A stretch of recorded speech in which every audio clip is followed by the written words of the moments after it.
investing time. I didn't have a lot of money. I could only invest time.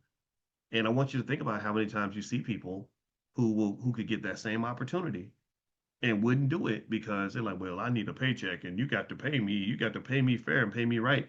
No, the real wealth is not in the paycheck. The real wealth is in the equity. The real wealth is in, and it's beyond the paycheck.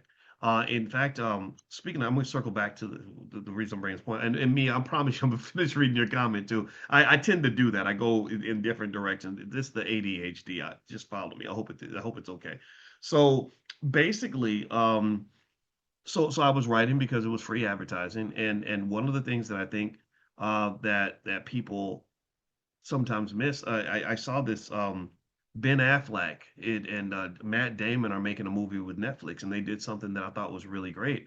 They actually everybody that works in their studio, all 1,200 people, get a percentage. They get equity or they get some sort of a bonus if the film does well that they work on. The caterers, the people driving the trucks, everybody, and they were applauding this business model and it's interesting because it goes against the backdrop of Hollywood constantly arguing over compensation and how much people get paid and all that.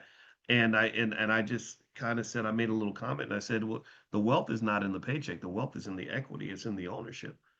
So this is great that they're doing that. So long story short, that's what I was thinking about. I was thinking about myself as an asset.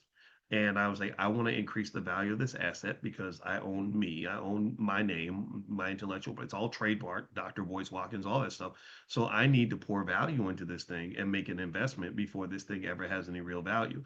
And there are a lot of people who never ever are able to elevate what they're doing because they're waiting on somebody else to invest. I don't know if you're waiting on Mr. Charlie down the street or if you're waiting on a random stranger, but you're gonna be waiting all day. Maybe you're waiting on Jesus. I have no idea, but you're the person that is supposed to step in, right?